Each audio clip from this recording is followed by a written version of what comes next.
தனிச்சிறப்பே என் உயிர் மூச்சு. அனைவருக்கும் என் சிரம் தாழ்ந்த வணக்கங்களை சமர்ப்பிக்கிறேன். முத்தமிழ் நடுவர்களே, 3 நிமிடங்களில் முத்தான கருத்துக்களை தித்திக்கும் தமிழில் திகட்டாமல் முக்கணிகளை பிழிந்து செந்தமிழுடன் தேனாக கலந்து பேச்சு நிலை சிறந்து தர வேண்டும் உங்களுக்கு விருந்து என நினைந்து இங்கு பேசிட வந்துள்ளேன். எனக்கு வந்த தலைப்பு சற்றே திகைப்பு. முதல் பிரதமர். ஆம், என்னை பற்றி நானே கூறுவதில் மகிழ்ச்சி. நான் நவம்பர் மாதம் 14ஆம் தேதி 1889ஆம் ஆண்டு உத்தரப்பிரதேசத்தில் உள்ள அலகாபாத்தில் வழக்கறிஞர் மோதிலால் நேரு, சொரபராணி இருவருக்கும் செல்வந்தர் விட்டு குழந்தையாக துள்ளி குதித்தேன். ரோஜாப்பு நிறத்தில் சிரிப்புடன் இருந்ததால சிகப்பு நகை என்று பொருள்படும் ஜவஹர்லால் என்று பெயரினை எனக்கு வைத்தார்கள் போல எனக்கும் என்னுடைய பெயர் மிகவும் பிடித்துதான் போனது. சிவந்து சிரிக்கும் அழகிய ரோஜா மலர் ஒன்று எப்பொழுதும் என் சட்டையில் உண்டு. சிறிய வயதிலேயே இந்தி, சமஸ்கிருதம் மற்றும் பல இந்திய கலைகள் எனக்கு கற்றுத்தரப்பட்டன.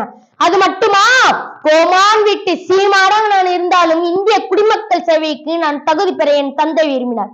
நான் சட்டம் பயில அவர் திட்டமிட்டார். தந்தையின் விருப்பத்தை நிறைவேற்றிட சட்டம் பயின்றேன். 1912 வெற்றியும் பெற்றேன். 1916ஆம் ஆண்டு லக்னோவில் நடைபெற்ற காங்கிரஸ் கூட்டத்தில் தந்தையுடன் சென்று காந்தியடிகளை சந்தித்தேன். 1919 நடந்த ஜாலியன் வாலாபாக் படுகொலை என்னை மிகவும் பாதித்தது, கட்சியில் சேர தூண்டியது. 1920 காந்தி நடத்திய ஒத்துழையாமை இயக்கத்தில் கலந்து ஓராண்டுகள் சிறையில் இருந்தேன். வெள்ளையனே வெளியேறு போராட்டத்தின் போதே நீண்ட காலம் சிறையில் அடைக்கப்பட்டேன். சிறையில் இருக்கும்போது உலக வரலாற்றின் பார்வை, இந்தியாவின் கண்டுபிடிப்பு போன்ற முக்கியமான நூல்களை எழுதினேன். எனக்கு சிறை வாழ்க்கையே மொத்தம் 9 ஆண்டுகளுக்கு மேலாக இருக்கும்.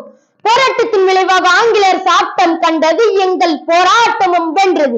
1947 ஆகஸ்ட் 15ஆம் நாள் சுதந்திர இந்தியாவின் முதல் தேசிய கொடியினை ஏற்றும் சிறப்பினை பெற்றேன். நான் சார்ந்திருந்த இந்திய தேசிய காங்கிரஸ் இந்திய அரசியல் வரைபடத்தின் மீது முழுமையான ஆதிக்கத்தை செலுத்தியது.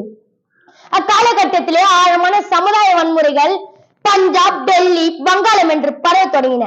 அமைதியை ஏற்படுத்த விரும்பி எல்லா இடங்களுக்கும் பயணம் செய்தேன். மௌலானா ஆசாத் போன்ற தலைவர்களுடன் பேசி வன்முறை பரவாமல் தடுத்தேன்.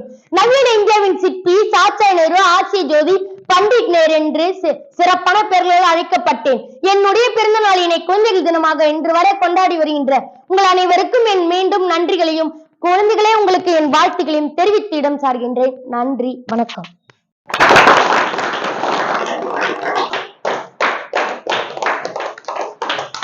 Thank you.